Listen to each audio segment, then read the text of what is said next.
உழவர் உலகம் வேட்டியில் உதயம். உதயம் வேட்டிகள் ஷர்ட்டுகள்.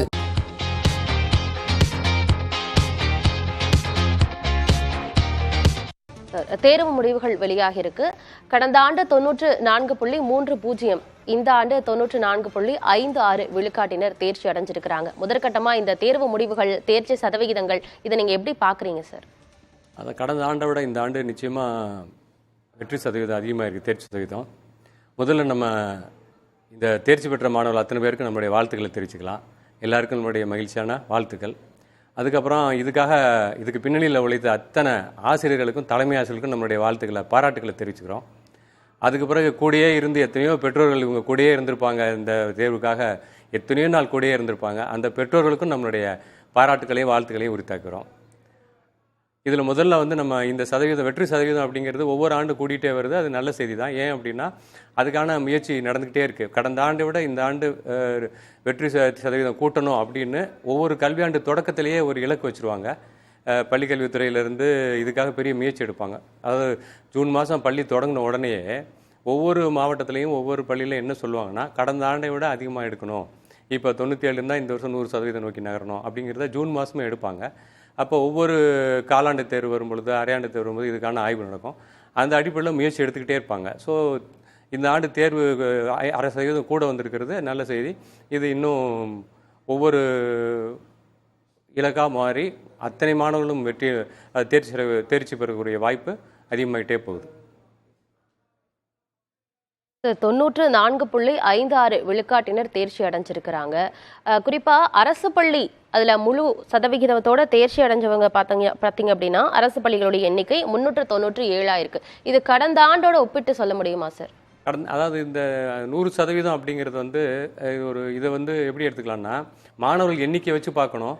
100% எடுக்கிற, இப்போ உதாரணத்துக்கு ஒரு பள்ளியில் 600 மாணவர்கள் எழுதுறாங்கன்னு வச்சுக்கோங்களேன். அங்கே 100% ஒரே ஒரு மாணவர் தேர்ச்சி பெறவில்லை என்றாலும் பிரச்சனை ஆகிடும். ஆனால் ஒரு பள்ளியில் வெறும் 35 மாணவர்கள் தான், 50 பேர் தான் எழுதுறாங்க. அங்கே 100% வாய்ப்பு இருக்குது. அதனால் ஒரு 100% அப்படிங்கிறது ஒரு மாயை தான். அதை வச்சு நம்ம ஒரு பள்ளியை முடிவு பண்ண முடியாது. நிறைய எண்ணிக்கையில் எழுதுகிற பள்ளி பாஸ் பண்ணல. 600 மாணவர்கள் எழுதுறாங்க +2ல். அதில் 598 பேர் பாஸ் பண்ண வச்சுறாங்க.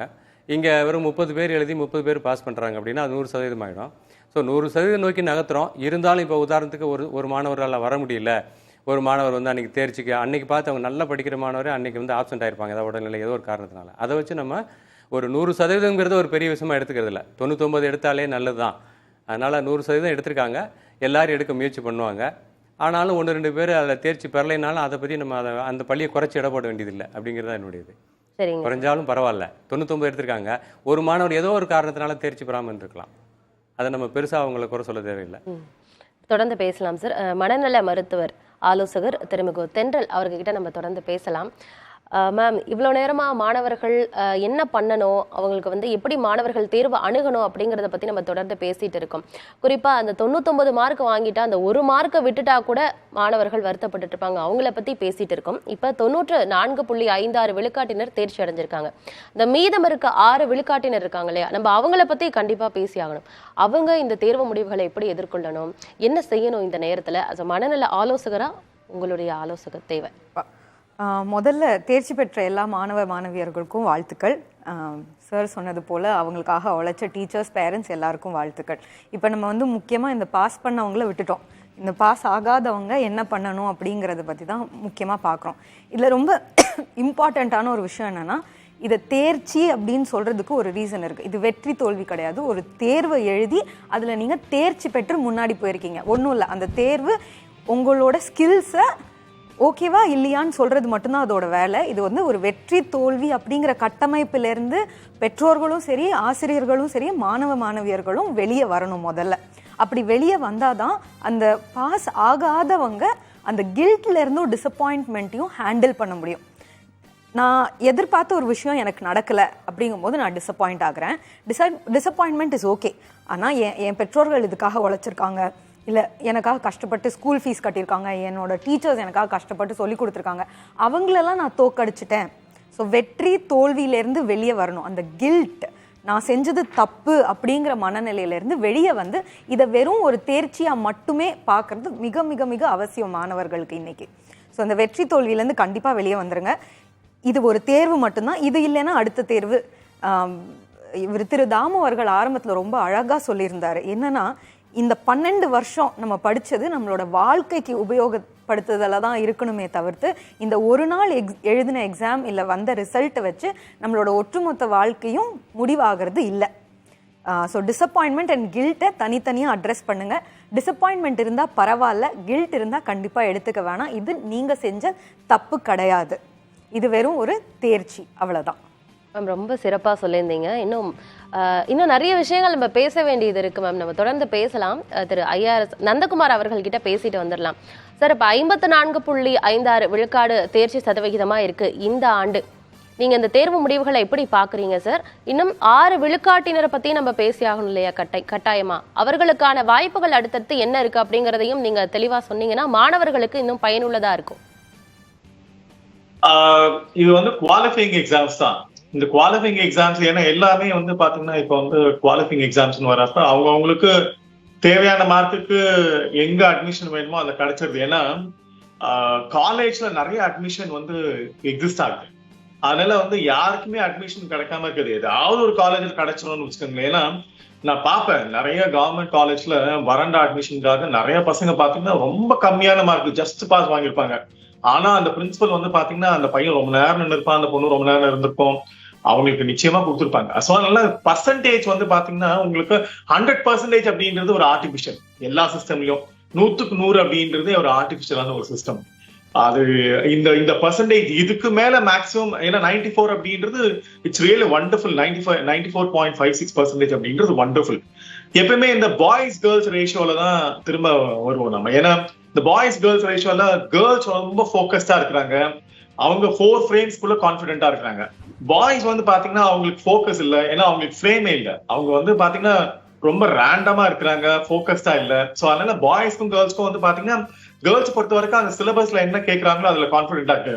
பாய்ஸ் பொறுத்த வரைக்கும் சிலபஸ்ல இல்லைனாலும் அடிச்சு விடுறதுல பாய்ஸோட கான்பிடன்ஸ் அந்த சைட்ல. ஸோ அதனால பாய்ஸ் கேர்ள்ஸ் வந்து பாத்தீங்கன்னா சைக்கலாஜிக்கலாவே கேர்ள்ஸோட ஃப்ரேம் ஒர்க்கும் பாய்ஸோட ஃப்ரேம் ஒர்க்கும் ஒன்று டோட்டலி டிஃப்ரெண்ட். பிகாஸ் இந்த டிஃபரன்ஸ் அண்டர்ஸ்டாண்ட் பண்ணிக்கிட்டோம்னா பாய்ஸோட பர்சன்டேஜ் கம்மியா இருக்கிறதுக்கான காரணம் ஏன்னா அவங்களுக்கு பேசிக்கா நிறைய அவுட்வர்ட் ஓரியன்டேஷன் இருக்கிறதுனால அவங்களுக்கு சப்ஜெக்ட்ல ஃபோக்கஸ் ரொம்ப கம்மியா இருக்கு. கேர்ள்ஸ் வந்து பாத்தீங்கன்னா ஃபோக்கஸ்டா இருக்கிறாங்க, அவங்களுக்கு தேவையான எழுதி பாத்துக்கிறாங்க, மார்க் எப்படி வரும், டீச்சர் கிட்ட இன்டராக்ட் பண்றாங்க. நிறைய கேர்ள்ஸ் வந்து பாத்துருக்கேன், நிறைய டீச்சர்ஸ் கிட்ட இன்டராக்ட் பண்ணுவாங்க. பாய்ஸ் வந்து பாத்தீங்கன்னா இன்டராக்ட் பண்றதுல ஃப்ரெண்ட்ஸோட அவங்க பாத்தீங்கன்னா சப்ஜெக்ட் தவிர்த்து மத்ததெல்லாம் பேசுவான்.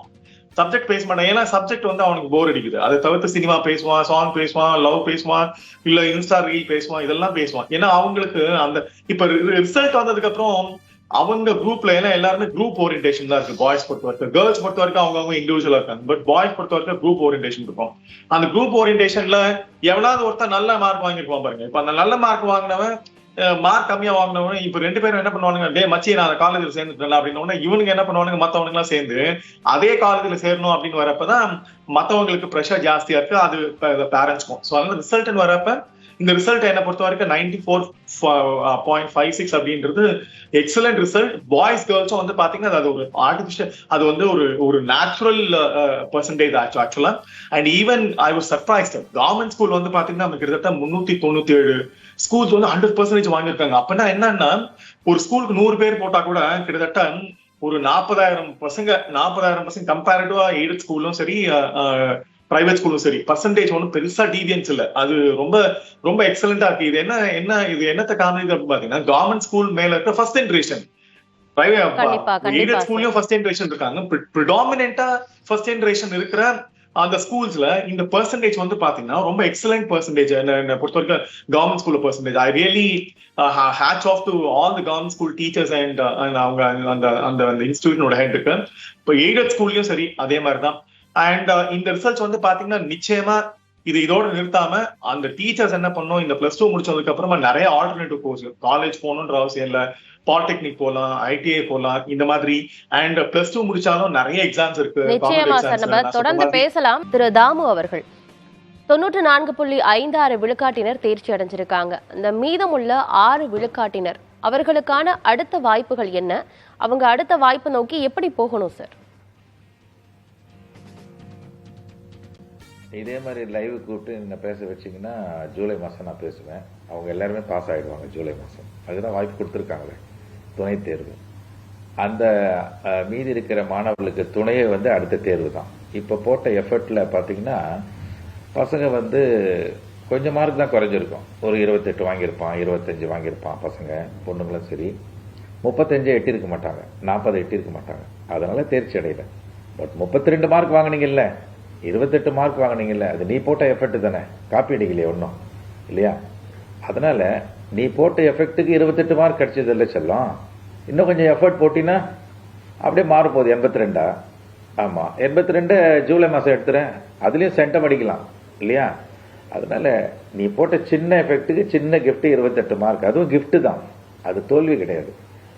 தொடர் முயற்சி, விடாமுயற்சியை போடு. பெரிய முயற்சி போட்டினா டைம் இருக்க, நிறைய மார்க் ஸ்கோர் பண்ணலாம் ஜூலையில். இப்போ ஜூலையில் செலிப்ரேஷன் நடக்கும் இந்த மீதி இருக்கிற மாணவர்களுக்கு, அவ்வளோதான், தோல்வியே கிடையாது. வெற்றியினுடைய அடுத்த கட்ட நகர்வு தான் அது. வெற்றி வந்து கை கூடுறதுக்கு இவனுக்கு 2 மாதம் இழுக்குது, அவ்வளோதான். அதனால இதுதான் சொல்ல முடியும் அடுத்த கட்ட மாணவர்களுக்கு. வாட் நெக்ஸ்ட்டுக்கு போயிட்டே இருக்கணும் ஜாலியாக. Okay sir. அடுத்ததா பாஸ்கர சேதுபதி அவர்கள்.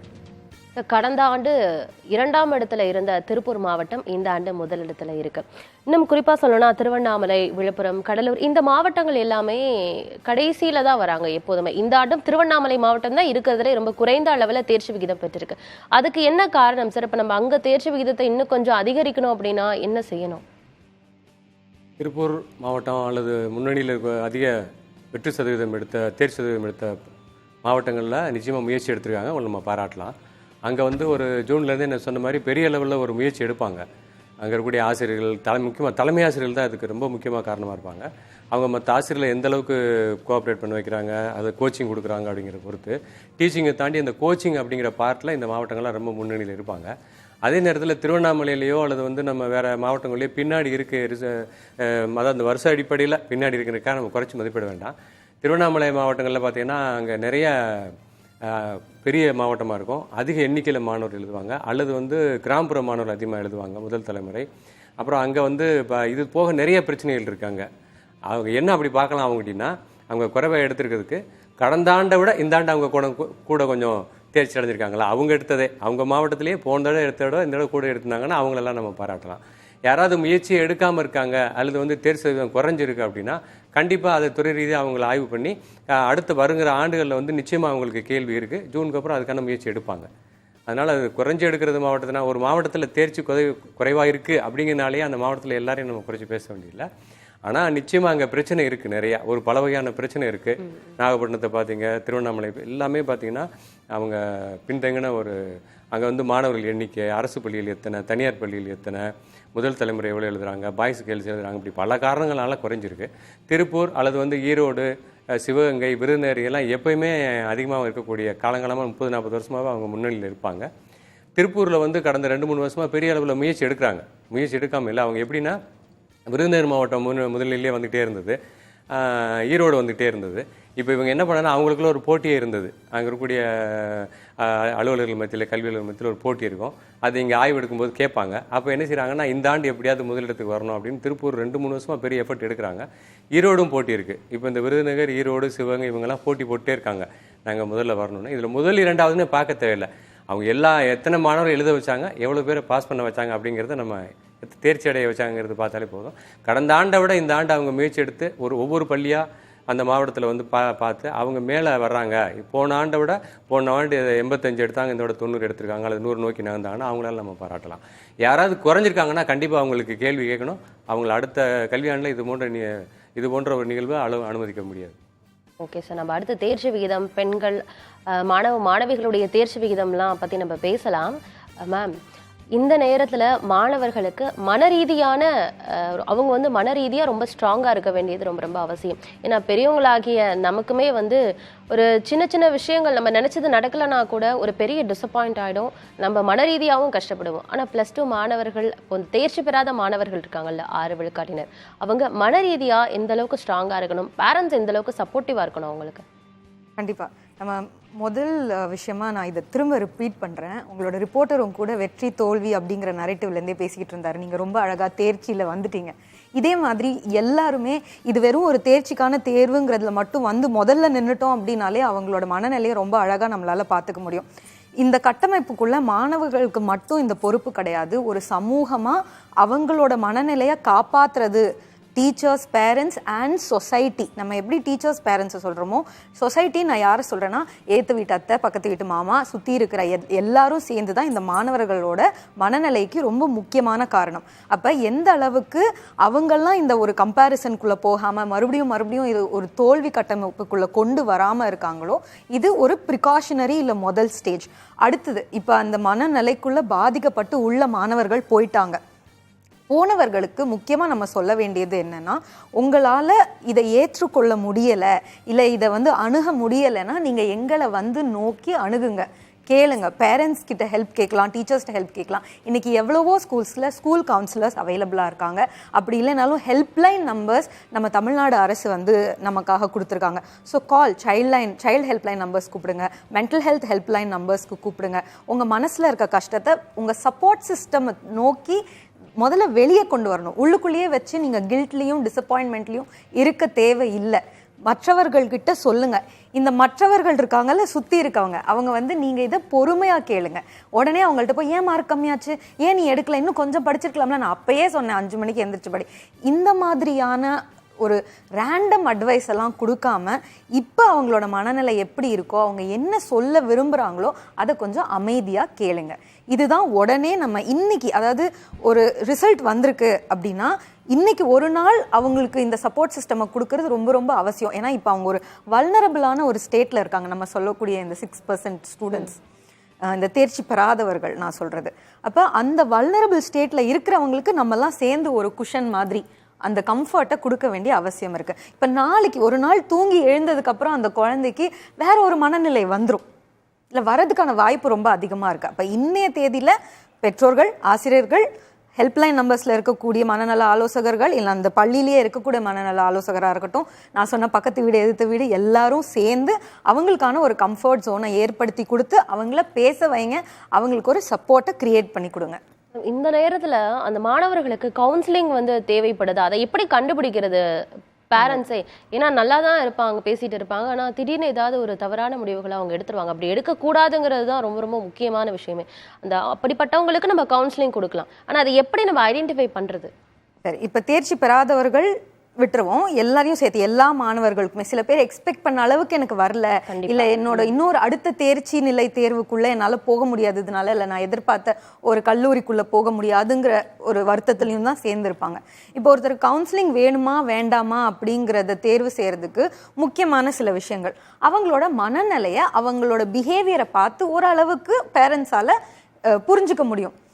ஒரு நல்லா பேசிக்கொண்டே இருக்கிறவங்களுக்கும் திடீர்னு இதை கேட்டதுக்கப்புறம் ஒரு அழுகையிலையோ இல்லை வருத்தத்திலையோ தன்னைத்தானே அந்த சுற்றி இருக்கவர்கள்ட்ட இருந்து தனிமைப்படுத்தி கொண்டு இப்படி இருக்கிறவங்கலாம் ஒரு ஹை ரிஸ்க் கேட்டகரியில் இருக்கிறவங்க. அதே மாதிரி சில மாணவர்கள் வெளிக்காட்டவே மாட்டாங்க. ஸோ அதனால நம்ம இந்த யாருக்கு வேணும் அப்படிங்கிறத கேட்குறத விட யாராலெல்லாம் அதை போய் அணுக முடியுமோ அத்தனை பேரும் அந்த ஹெல்ப்பை எடுத்துக்கிறதுல எந்த தப்புமே கிடையாது. ஸோ எந்த வீட்லையுமே இப்போ உங்கள் குழந்தை இவ்வளோ எக்ஸ்பெக்ட் பண்ணியிருக்காங்க, அவங்களுக்கு வரல, ஏதோ ஒரு வருத்தத்தை சின்னதாக தெரிவிக்கிறாங்க அப்படின்னா அவங்களுக்கு என்ன மாதிரி சப்போர்ட் வேணும் அவங்கக்கிட்ட நேரடியாகவே கேட்கலாம். வேறு யார்கிட்டையாவது பேச விரும்புகிறீங்களா? ஏன்னா ஒரு பேரண்ட்ஸ் கிட்ட அவங்க கில்ட்டை சொல்கிறதுக்கும் வேற ஒரு 3வது ஆள், ஒரு மனநல ஆலோசகர் மாதிரியான ஒரு 3வது ஆள்கிட்ட பேசுறதுக்கும் நிறைய டிஃப்ரென்ஸ் இருக்குது. அப்போ பேரண்ட்ஸே இந்த கேள்வியை முன் வைக்கலாம் அவங்களோட குழந்தைகள்கிட்ட, வேறு யார்கிட்டையாவது பேச விரும்புகிறீங்களா அப்படின்னு. அப்போ அதுக்கேற்ற நான் சொன்ன ஹெல்ப்லைன்ஸ் இருக்குது. நீங்கள் நேரடியாக தான் ஒருத்தர் போய் பார்க்கணும்னு இல்லை, ஹெல்ப்லைன்ஸ் மூலமாக அணுகலாம், பள்ளிகள் மூலமாக அணுகலாம், இல்லை உங்கள் பக்கத்தில் வேறு யாரும் இருக்காங்க அப்படின்னா அக்கம் பக்கத்தில் இருக்கிற உங்கள் லொக்காலிட்டியில் இருக்கிற கவுன்சிலர்ஸையும் அணுகலாம். ஸோ ரொம்ப யோசிக்காமல் நேரடியாக குழந்தைகள்கிட்ட கேட்குறது. 2வது, உங்களால் கண்டிப்பாக அந்த ஹெல்ப்பை கொடுக்க முடியும்னா எல்லா குழந்தைகளுக்குமே அதை கொடுக்கறது இஸ் பெஸ்ட். Okay ma'am. திரு தாமு அவர்கள், சார் இப்போ இந்த நேரத்தில் மாணவர்கள், அதான் மேம் சொன்ன மாதிரி இந்த ஒரு குறிப்பிட்ட பாடத்தில் நான் இவ்வளோ மதிப்பெண் வாங்கணும் அப்படின்னு நினச்சிட்டு இருந்தேன், ஆனால் மதிப்பெண் குறைஞ்சிருச்சு, இதுக்காக நான் நைட்டு ஃபுல்லாக கஷ்டப்பட்டு படித்தேன் அப்படின்ற ஒரு விஷயமும் மாணவர்கள் மனசில் ஓடும். எதிர்பார்த்த ஒரு மதிப்பெண் கிடைக்கல அப்படின்ற பட்சத்தில் இப்போ மன ரீதியாக அவங்க ஒரு சிறிதளவில் கூட அஃபெக்ட் ஆகக்கூடாது. அப்படி இருக்கும்போது பேரண்ட்ஸும் சரி, டீச்சர்ஸும் சரி, எந்த அளவுக்கு அவங்களுக்கு ஒரு மோட்டிவேஷன் கொடுத்துட்டே இருக்கணும் சார்? ஆக்சுவலாக அவங்க நியாயமாக எந்த லெவலில் இருக்கணும்னாமா, நான் போட்ட எஃபெக்ட்டுக்கு இன்னும் கொஞ்சம் மார்க் வந்திருக்கணும் அப்படின்னுனாக்கா அவங்க தான் ரீவேல்யூவேஷன் போகணுன்னு ஒரு சிஸ்டம் வச்சுருக்காங்க, அதில் போய் ஃபேஸ் பண்ணணும். இப்போது மார்க் கம்மியாகிறதுக்கு வந்து பல காரணங்கள் இருக்குது. இவங்களுடைய அதிகப்படியான நம்பிக்கை, அதாவது இவ்வளோ மார்க் என்னால் இந்த டார்கெட்டை ரீச் பண்ண முடியும். பசங்க எழுதும் போது சில டெர்மினாலஜியை மிஸ் பண்ணியிருப்பாங்க அதில், அதனால் மார்க் கம்மியாகிறதுக்கு வாய்ப்பு இருக்குது. இதெல்லாம் அவங்களால ரியலைஸ் பண்ண முடியாது. ஆனால் டார்கெட் மட்டும் கம்மியாயிடுச்சு அப்படிங்க இந்த குழந்தைங்க ஃபீல் பண்ணோம். அதை நம்ம தவறுன்னு சொல்ல முடியாது. இந்த டைமில் நான் என்ன சொல்கிறேன்னா, நீங்கள் நல்ல மார்க் எடுத்துட்டீங்க, பாஸ் ஆகிட்டீங்க. உங்கள் கிளாஸ்மேட்ஸில் தேர்ச்சி அடையாத குழந்தைங்க இருக்குல்ல, உங்கள் ஃப்ரெண்ட்ஸ் தானே, அவங்கள பற்றி யோசிக்கணும். இந்த டைமில் அவள் என்ன ஃபீல் பண்ணுவான், தேர்ச்சி அடையிலையே, டக்குன்னு போய் அவளை போய் பார்ப்போம், ஆறுதல் சொல்லுவோம் அப்படின்னு போய் டீச்சர்ஸ் எல்லாம் போய் தேங்க் பண்ணிவிட்டு அவங்கள வந்து இவங்க போய் கிட்டத்தட்ட இப்போ உங்கள் மேடம் சொன்னாங்க பாருங்கள், எவ்வளோ சைக்காலஜி அவங்க டீல் பண்ணாங்களே, அந்த மாதிரி இந்த குழந்தைங்களே போயிட்டு அவங்க மன ரீதியாக அவங்கள தேர்த்தி விடணும். அது செய்யணும் பசங்க. அது வந்து அதுதான் மாணவருடைய குவாலிட்டி. அது ஒரு மாணவனுடைய குவாலிட்டி. அது செய்யணும் ஃபஸ்ட்டு பசங்க. அப்புறம் வந்து இதில் துக்கப்படுறதுக்கு ஒன்றும் இல்லை. ஆமாம், அடுத்து நீ காலேஜுக்கு போனீங்கன்னா நிறைய எஃபர்ட் போட்டு நிறைய மார்க் வாங்குங்க, பரவாயில்லையா? அதான் சொல்கிறேன், இது வந்து டீச்சர்ஸினுடைய எஃபர்ட்டு, பேரண்ட்ஸினுடைய சப்போர்ட்டு, உங்களுடைய எஃபர்ட்டு, இது மூணுத்துக்கு கிடைக்கிற வெற்றி. இது தனிநபர் வெற்றின்னு சொல்லிட முடியாது. அதனால் இதுக்கு வருத்தப்படுறதுக்கு ஒன்றும் கிடையாது. செலிப்ரேட் பண்ணுங்கள் ஜாலியாக. ஓகே, செலிப்ரேஷன் தான் எக்ஸாமினேஷனு. அதனால தான் நாங்கள் எங்கள் ஒர்க் ஷாப்லலாம் தேர்வை கொண்டாடுவோம், செலிப்ரேஷன் ஆஃப் எக்ஸாமினேஷன் தான் கொண்டு போகணும். இப்போ நல்ல ரிசல்ட் வந்திருக்கு. பொதுவாகவே இப்போது நீங்கள் மாணவர்கள் வர்சஸ் மாணவிகள் தான் போட்டிருக்கீங்க டைட்டில்லையே. இவர் ரொம்ப அழகாக சொன்னார், நந்தகுமார் ஐஆர்எஸ். அதாவது குரூப்பிசம் அதிகமாக இருக்க மாணவர்கள் அதிகமாக ஸ்பெண்ட் பண்ணுறதுனால தான் உங்களுக்கு வந்து தேர்ச்சி விகிதம் கம்மியாக இருக்குன்னு. அது ஓரளவுக்கு உண்மைதான். அது ஏன்னா எங்கேயுமே பார்த்தீங்கன்னா ரசிகைகள் மன்றம் கிடையாது, சினிமாவுக்கு ரசிகர் மன்றம் தான் இருக்குது. நீங்கள் ஸ்கூல் யூனிஃபார்ம் போட்டு போகிற பசங்க பார்த்தீங்கன்னா அங்கங்கே கேங்காக சைக்கிள் பைக் வச்சுட்டு டீ கடை வாசலில் ஒரு கேங்காக பசங்க தான் இருப்பாங்க, பொண்ணுங்க இருக்க மாட்டாங்க. அது கரெக்டாக வீட்டுக்கு போயிடுதுங்க. அப்படி பார்க்கும்போது பாய்ஸ் கேங் ஓரியன்டேஷன் அது இருக்கிறதுனால அவங்க டைம் வேஸ்ட் ஆகிடுது. அது ஒரு காரணம், அவர் கரெக்டாக சொன்னார். அதனால் வருத்தப்படுறதுக்கு ஒன்றும் கிடையாது. பசங்க வந்து அடுத்த எஃபர்ட்டை போட்டு போயிட்டே இருக்கணுங்கிறத நான் சொல்ல முடியும் ஒரு கல்வியாளராக. தேர்வு முடிவுகளை மாணவர்கள் எப்படி எதிர்கொள்ளணும், இந்த நேரத்தில் என்ன செய்யணும், இந்த 6% மாணவர்கள் தேர்ச்சி அடையாத 6% மாணவர்கள் அடுத்து என்ன பண்ணணும், எப்படி தங்களை ஊக்கப்படுத்திட்டு அடுத்த கட்டத்தை நோக்கி நகரணும் அப்படின்னு பல்வேறு தகவல்களை எங்க கூட பகிர்ந்து கொண்டீங்க திரு தாமு அவர்கள். உங்களுக்கு நன்றி. திரு பாஸ்கர சேதுபதி அவர்கள், சார் இந்த ஆண்டுமே வந்து மாணவிகள் தான் அதிகமாக தேர்ச்சி அடைஞ்சிருக்கிறாங்க. சதவிகிதத்தில் பார்க்கும் பொழுது மாணவர்கள் 92.37 விழுக்காட்டினர், மாணவிகள் 96.44 விழுக்காட்டினர். கிட்டத்தட்ட 4 விழுக்காட்டு இடைவெளி இருக்கு. அதிகமா மாணவிகள் தேர்ச்சி அடைஞ்சிருக்காங்க. அதுக்கு என்ன காரணம் சார்? ஒவ்வொரு ஆண்டுமே நீங்கள் பார்க்கலாம், மாணவிகள் வந்து தேர்ச்சி அது அதிகமாக இருக்க காரணம். மாணவிகள் பள்ளிகள் இப்போ கேர்ள்ஸ் ஸ்கூல்னு சொல்கிறீங்க இல்லையா, அங்கேயே அதிகமாக தான் இருக்கும், சென்ட் அதிகமாக இருக்கும், அல்லது அதிகமாக படிப்பாங்க. பாய்ஸ் ஸ்கூல்னு பார்த்தீங்கன்னா, அதாவது பியூர் பாய்ஸ் ஸ்கூலில் பார்த்தீங்கன்னா குறைவாக இருக்கும். கோயட் ஸ்கூலில் ரெண்டும் ஈவனாக இருக்கும். இதில் என்ன அப்படின்னா, ஒன்று மாணவிகளுடைய எண்ணிக்கை அதிகமாக எழுதுகிறாங்க அப்படிங்கிறத தாண்டி மாணவிகளுடைய கோஆப்ரேஷன் இருக்கு இல்லையா, டீச்சர்ஸ் போடுற எஃபர்ட்டுக்கு கோஆப்ரேஷன் அது நல்லாயிருக்கும். மாணவிகளோட டிசிப்ளின் வந்து எப்படி இருக்குன்னா, படிப்பில் அவங்க வந்து டெஸ்ட் வைக்கிறாங்க, எக்ஸாம் வைக்கிறாங்க, அல்லது கோச்சிங் கொடுக்குறாங்கன்னா அதுக்கு சப்போர்ட் பண்ணுவாங்க, கோஆப்ரேட் பண்ணுவாங்க. பாய்ஸ் வந்து அந்த கோச்சிங் பார்ட்டில் வந்து கோஆப்ரேஷன் கம்மியாக இருக்கும். இப்போ நிறைய ஸ்லிப் டெஸ்ட் வைக்கிறாங்க, அல்லது வந்து ரிவிஷன் டெஸ்ட் வைக்கிறாங்கன்னா அந்த இடத்துல ஆப்சென்ட் ஆகிடுவாங்க. முக்கியமாக ஜனவரி பிப்ரவரி மாதத்தில் வந்து ஆசிரியர்களோட மிகப்பெரிய சவால் என்னென்னு கேட்டிங்கன்னா, அந்த தலைமை ஆசிரியர் வந்து ரொம்ப வேதனை ஆகிடுவாங்க. என்னென்னா வரமாட்டாங்க, வந்தால் தானே கோச்சிங் கொடுக்குறதுக்கு, டெஸ்ட் வச்சாலே வரமாட்டாங்க, நிறைய ஆப்சென்ட் ஆகிடுவாங்க. ஸோ இந்த பாய்ஸோட அந்த கோஆப்ரேஷன், டீச்சர் போடுற எஃபர்ட்டுக்கான கோஆப்ரேஷன் வந்து குறைவாக இருக்கும், இல்லைன்னு சொல்ல முடியாது, குறைவாக இருக்கும்.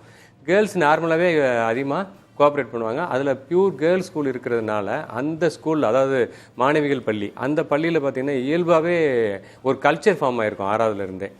அந்த ஸ்கூலில் பார்த்திங்கன்னா அதிகமான ரிசல்ட் வரும், எல்லா மாணவிகளும் பாஸ் பண்ணுறதுக்கான வாய்ப்பு, தேர்ச்சி அடைவாங்க. காரணம் என்னென்னா அங்கே கோஆப்ரேஷன், டீச்சர்ஸு, அந்த கல்ச்சரே ஃபார்ம் ஆகிருக்கும்.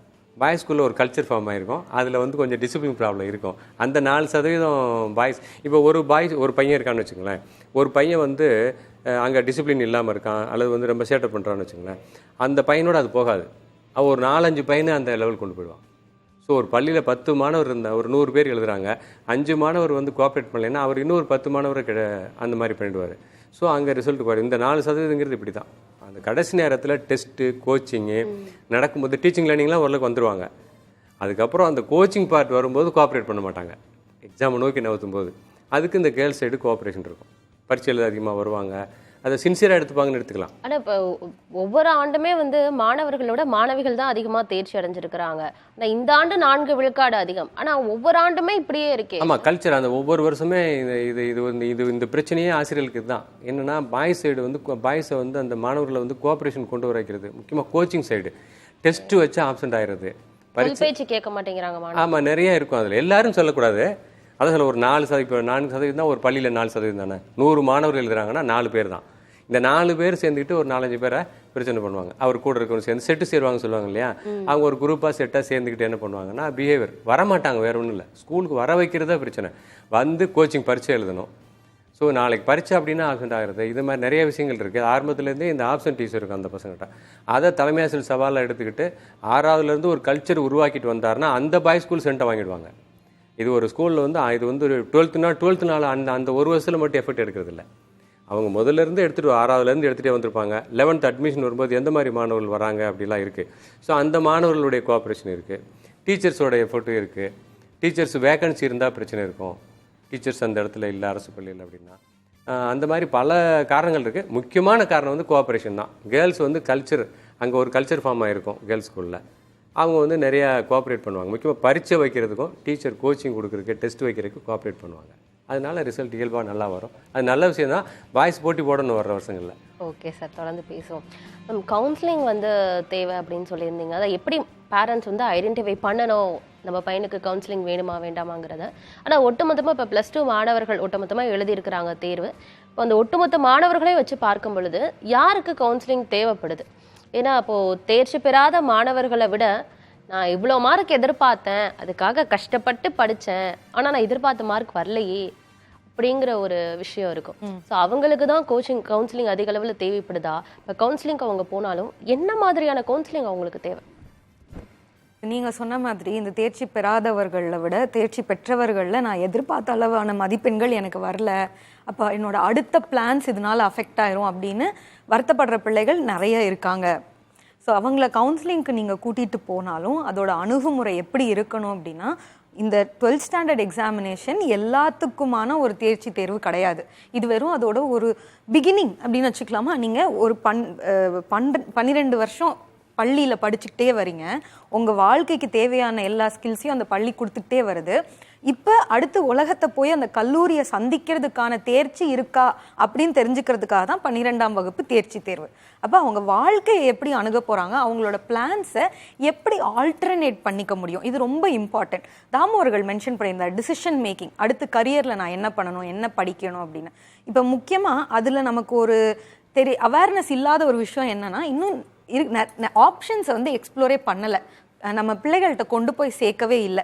ரொம்ப கம்மி சதவீதமான குழந்தைகளுக்கு மட்டும்தான் பள்ளிகள் மூலமாக அவங்களோட career decisions and career counselling எல்லாம் கொடுக்குறாங்க. அப்போ முக்கியமாக அணுக வேண்டியது அந்த கவலை அந்த குழந்தைக்கு எதனால வருது.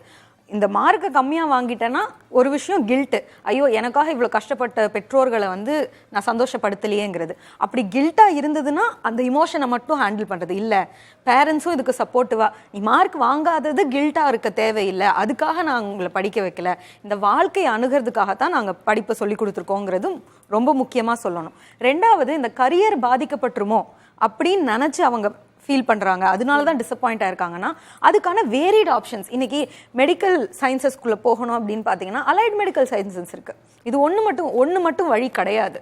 அப்போ அந்த மற்ற வழிகளை அவங்களுக்கு தெரிவிக்கிறது, அது மூலமாக அவங்களோட டிசப்பாயின்மெண்ட்டை அவங்களால ஹேண்டில் பண்ணிக்க முடியும். ஸோ 2 விஷயம் சொல்கிறேன். ஒன்று இமோஷனலாக அதை எப்படி ஹேண்டில் பண்ணுறது, ரெண்டாவது ப்ராக்டிக்கலாக இன்டெலெக்சுவலாக எப்படி ஹேண்டில் பண்ணுறது.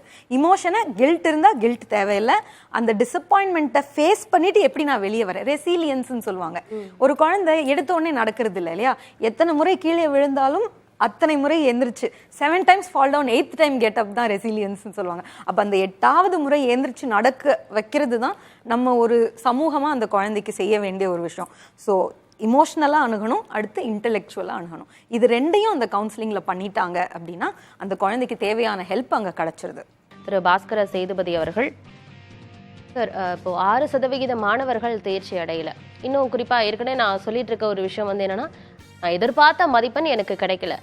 அப்படி இருக்கக்கூடிய மாணவர்கள் தான் அதிக அளவில் கொஞ்சம் சஃபர் ஆகிற மாதிரி இருக்கு. அவங்க எப்படி இந்த தேர்வு முடிவுகளை அணுகணும் அப்படின்னு சொல்லுங்க. ரொம்ப முக்கியமான விஷயம் இது. இன்னைக்கு இந்த தேர்வு முடிவுகளிலே ரொம்ப ரொம்ப முக்கியமான விஷயம் இதுதான். தேர்ச்சி அடையாதவர்கள் அப்படி எடுத்துக்கலாம். இதில் வெற்றி தோல்விங்கிற பேச்சுக்கு இடம் கிடையாது.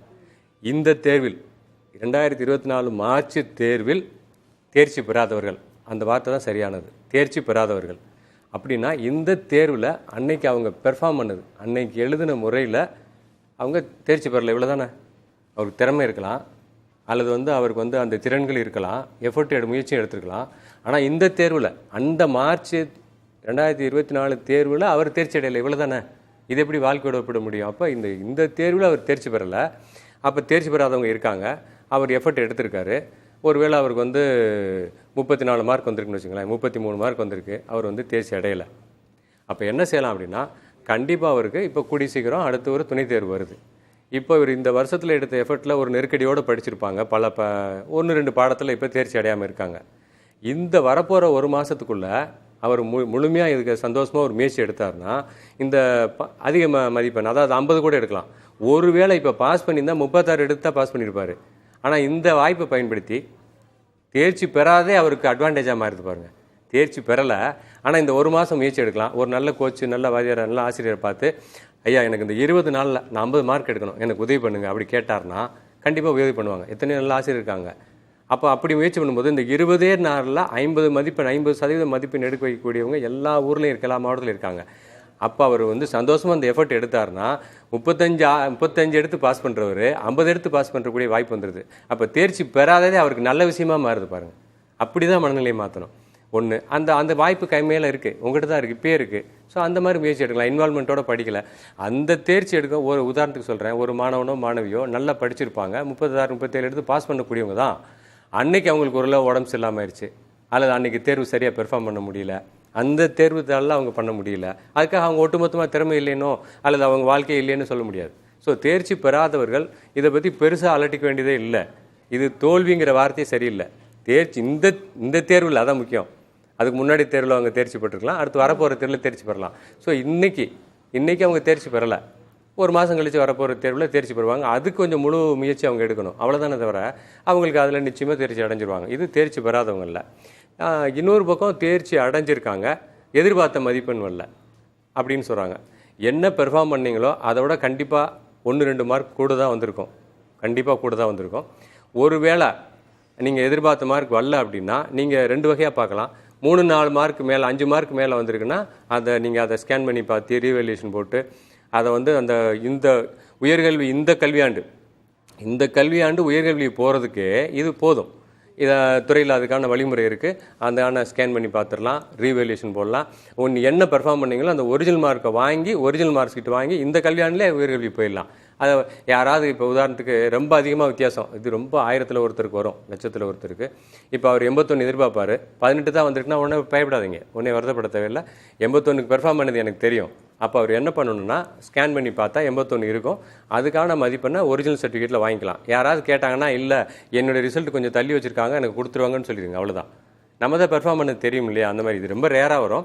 அதுக்கே சில மாணவர்கள் ஒரு கன்ஃபியூஷன் இருக்கும், ஒரு கான்ஃபிடென்ட் இல்லாமல் இருக்கும் அந்த மாணவர்கள். அதுதான் சொல்ல வர்றேன். அந்த மாதிரி வந்தால் உடனே வருத்தப்படுறதோ உணர்ச்சி வசப்படுறதோ பெற்றோர் சுற்றி இருக்கவங்களாம் போச்சு அப்படின்லாம் நினைக்க வேண்டாம். எனக்கு தெரியும், நான் 81 மதிப்பெண் எழுதியிருக்கேன், அப்போ ஸ்கேன் பண்ணி பார்ப்போம். நல்லா அதே பள்ளியில் அவனுக்கு கோச்சிங் கொடுத்த ஆசிரியர் சும்மா விட மாட்டார், நான் 81 இந்த மதிப்பெண் எடுப்பான்னு எனக்கு தெரியும் இந்த மாணவன். அப்போ அவருக்கு அதுக்கான ஒரிஜினல் மார்க்கை திரும்பி கேட்டு வாங்கிக்கலாம். யார் அதுக்கு காரணமானவங்களோ அவங்கள சும்மா விட மாட்டாங்க இந்த கல்வியாண்டில். இந்த மதிப்பெண் தவறாக வந்திருந்தா, அது ரொம்ப 10,000ல் ஒருத்தருக்கு அந்த மாதிரி வந்திருந்தா கூட அவங்களையும் சும்மா விட மாட்டாங்க. இந்த கல்வியாண்டு பூரா அவர் நிம்மதி போயிடும். அதனால் நம்ம தவறு செஞ்சுட்டு அவர் தப்பி போயிட முடியாது. நம்ம ஆசிரியர்களும் யாரோ, ஏன்னா அது ஆசிரியர்கள் தான் சொல்ல முடியாது, பதிவீட்டில் தான் இருக்கலாம். அப்படி இருந்தாலும் வருத்தப்பட தேவையில்லைன்னு சொல்ல வர்றேன். ஸோ 2 வகை இருக்குது. இல்லை நீங்கள் எடுத்த மதிப்பெண், அதாவது என்ன பெர்ஃபார்ம் பண்ணீங்களோ, என்ன அந்த தேர்வு எழுதுனீங்களோ அந்த மதிப்பெண் வந்துட்டுன்னா சந்தோஷப்பட வேண்டியதாக, கொண்டாடுங்க. அதோட 1-2 கூட வந்தால் ரொம்ப கொண்டாடுங்க, ரொம்ப சந்தோஷமாயிடுங்க. இந்த தேர்ச்சி அப்படிங்கிறது எடுத்துக்கலாம். சரி, இப்போ உங்களுக்கு இன்னும் கொஞ்சம் நல்லா எஃபர்ட் எடுத்துக்கலாமோ, இன்னும் கொஞ்சம் மார்க் கூட வந்துருக்கலாமா அப்படின்னு யாராவது கேட்குறாங்க. சொன்ன மாதிரி உறவினர்கள், நண்பர்கள், அல்லது வந்து எல்லாம் ஏதாவது என்னை விட அப்பா அம்மாவே என்னை விட கம்மியாக எடுத்துட்டேன் 4 மார்க்கு, அல்லது வந்து நீ அந்த அத்தை பொண்ணை விட கம்மியாக எடுத்துட்ட, அந்த பெரியம்மா பையனை விட கம்மியாக எடுத்துட்டேன்னு ஏதாவது ஒப்பிட்டாங்கன்னா அந்த அந்த அதுக்கும் ஒரு பதில் சொல்கிறேன். எப்படின்னா, நான் எடுத்து இவ்வளோ இன்னும் கொஞ்சம் எஃபர்ட் எடுத்துருக்கலாம், இன்னும் கொஞ்சம் தீவிரமாக முயற்சி பண்ணியிருக்கலாம், நான் கொஞ்சம் கவனம் இல்லாமல் இருந்துட்டேன், எனக்கு வந்து நான் 80 எடுத்து பார்த்தேன் 65 தான் வந்திருக்கு அப்படின்னு. 65 தான் பெர்ஃபார்ம் பண்ணது வந்திருக்கு, இருந்தாலும் நான் எடுத்துருக்கலாம் அப்படின்னு இதுதான் இந்த வேதனை தான் கொஞ்சம் வரும். இவங்கெல்லாம் என்ன செய்யலாம்னா, எடுத்துக்கோங்க, நல்ல வாய்ப்பு, உங்களுக்கு ஏதோ ஒரு கல்லூரியில் உயர்கல்வி கிடைக்க போகுது, சேர்ந்துக்கங்க, இதை பிடிங்க. இப்போ விட்டதை இன்னும் உங்களுக்கு 17-18 வயசு தான் ஆகுது, இன்னொன்று 3-4 வருஷம் இருக்குது. இந்த 4 வருஷத்தில் விடவே விடாதீங்க. இப்போ விட்டதை இந்த 4 வருஷத்தில் பிடிச்சிடலாம், நிச்சயமாக உயர்கல்வியில் சாதிக்கலாம். அந்த சாதனை நோக்கி நவருங்க. திறன் எங்கே உங்கள் திறமையை வளர்த்துக்க முடியுமோ அந்த 4 வருஷத்தில் வளர்த்துக்கங்க, மகிழ்ச்சியாக அதை செய்யுங்க. அவ்வளோதான். இதுக்கு இப்போ அதை பண்ணி இன்னைக்கு கொண்டாடுங்க. கரெக்டு தான் சார். மேம், இப்போது நான் வந்து ஒரு 80 மதிப்பெண் எதிர்பார்த்துருந்தேன், ஆனால் எனக்கு 65 மதிப்பெண் தான் வந்திருக்கு. எனக்கு ஏற்கனவே அந்த ஒரு தாட்டு மனசில் ஓடிக்கிட்டே இருக்கும். ஆனால் இன்னொரு சைடு பார்த்தா இன்னும் கொஞ்சம் எக்ஸ்ட்ரா எஃபர்ட் போட்டிருந்தா இன்னும் கொஞ்சம் எக்ஸ்ட்ரா மதிப்பெண் வாங்கியிருக்கலாம்ல அப்படின்னு சுற்றி இருக்கவங்களாம் என்கிட்ட சொல்லுவாங்க. அப்போது அந்த நேரத்தில் நான் அதை எப்படி ஃபேஸ் பண்ணணும், சுருக்கமாக சொல்லிடுங்க. கண்டிப்பாக. இவ்வளோ நேரம் நம்ம எப்படி சுற்றி இருக்கக்கூடிய சமூகத்தில் இருக்கிற எதிர்த்து வீடு, பக்கத்து வீடு, சொந்தக்காரங்க, அப்பா அம்மா, டீச்சர்ஸ் எல்லாம் சப்போர்ட் பண்ணணுங்கிறத சொல்லியாச்சு. இப்போ ஒரு ஸ்டூடெண்ட்டாக நீங்கள் எதிர்பார்த்த மார்க் உங்களுக்கு வரலேனாலோ இல்லை ஏதோ ஒரு காரணத்துக்காக இந்த மார்க்கை சுற்றி இன்றைக்கி இருக்கிற இந்த தேர்ச்சி நிலையை சுற்றி உங்களுக்கு ஒரு டிசப்பாயின்மெண்ட்டோ இல்லை ஒரு இமோஷனோ இருக்குது, இன்னொருத்தவங்க பண்ணக்கூடிய கம்பேரிசனையோ இல்லை அவங்க சொல்லக்கூடிய விஷயங்கள் உங்களை தாக்குற முறையில் இருக்குது அப்படின்னா நீங்களும் அதுக்காக எந்திரிச்சு நிற்க வேண்டியது ரொம்ப அவசியமாக இருக்குது. நீங்கள் சொல்லுங்கள், நான் எந்த அளவுக்கு ஒரு எஃபர்ட் போட்டிருக்கேனோ இல்லை நான் போட்ட எஃபர்ட்டுக்கு எனக்கு ஒரு மார்க் ஒன்று வந்திருக்கு, இது என் வாழ்க்கையோட முடிவு கிடையாது. மறுபடியும் சொல்கிறேன், இது வெறும் ஒரு தேர்ச்சி பெறக்கூடிய ஒரு எக்ஸாமினேஷன். அப்போ அடுத்த நிலையில் நான் வாழ்க்கையில் முன்னேறி செல்வதற்கான ஒரு வழிதான் இதுங்கிறத நீங்கள் முக்கியமாக அவங்களுக்கு சொல்லி அந்த இடத்துல ஸ்ட்ராங்காக நிற்க வேண்டியது ரொம்ப அவசியமாக இருக்குது. ஸோ மாணவர்கள் கண்டிப்பாக இதை ஞாபகம் வச்சுக்கோங்க. மற்றவங்க என்ன வேணால் அவங்கள பார்த்து சொல்லட்டும், ஆனால் நீங்கள் அவங்கள பார்த்து சொல்ல வேண்டியது ஒன்று தான், நான் என் வாழ்க்கையில் அடுத்த நிலையை நோக்கி நான் முன்னேறி சென்று கொண்டே இருப்பேன். நான் வந்து ஸ்ட்ராங்கா நிக்கணும் எனக்காக அப்படின்னு சொல்லியிருக்கீங்க சார். உங்களுடைய இறுதி கருத்தாக சார்? மாணவர்களை பொறுத்த மட்டுக்கும் எல்லாருக்குமே என்ன சொல்றதுன்னா, இந்த தேர்வானது, இந்த தேர்வில் நீங்கள் எழுதின பெர்ஃபார்மன்ஸுக்கான மதிப்பெண் வந்திருக்கு. நீங்கள் தைரியமாக இருங்க. 17-18 வயசு ஆகுது, இனிமேல் தான் எதிர்காலம் அருமையாக இருக்குது. வெற்றிக்கு தோல்விக்கு எந்த சம்மந்தம் இல்லை. வாழ்க்கையில் நீங்கள் பெரிய அளவில் வெற்றி பெற போகிறீங்க. உங்களுடைய திறமையை வளர்த்துக்குங்க, திறனை வளர்த்துக்குங்க. இன்னும் 4 வருஷம் 3 வருஷம் படிப்பு இருக்குது, அதில் எல்லாத்தையும் சரி பண்ணிடலாம். தேர்ச்சி அடையாதவர்கள் இந்த தேர்வில் தான் தேர்ச்சி அடையலை, வர்ற அடுத்த மாதமே நடக்கிற தேர்வில் நீங்கள் நல்லா முயற்சி பண்ணி இந்த தேர்ச்சி பெறாதவே உங்களுக்கு அட்வான்டேஜாக எடுத்துக்கிட்டு நீங்கள் நல்ல மதிப்பெண் எடுங்க. அருமையான வாய்ப்பும் எதிர்காலம் இருக்குது. பெரிய அளவில் நீங்கள் வந்து மிகப்பெரிய சாதனை படைக்க என்னுடைய வாழ்த்துக்கள். இந்த மதிப்பெண் இதுதான் தங்களுடைய எதிர்காலம், இதுதான் தங்களுடைய வாழ்க்கை அப்படின்னு மாணவர்கள் யாரும் நினைக்க வேண்டாம். இதை தாண்டி இன்னும் நிறைய வாய்ப்புகள் இருக்கு. ஸோ அது குறித்து தான் ஒரு சிறப்பு நேரலை நிகழ்ச்சியாக மாணவர்களுக்காக இதை புதிய தலைமுறை ஏற்பாடு செய்திருந்தது. நிச்சயமா இது மாணவர்களுக்கு பயனுள்ளதாக இருக்கும் அப்படின்னு நாங்கள் நம்புகிறோம். மீண்டும் மற்றொரு நிகழ்ச்சியில் சந்திக்கலாம். இணைந்திருங்கள் புதிய தலைமுறையோடு.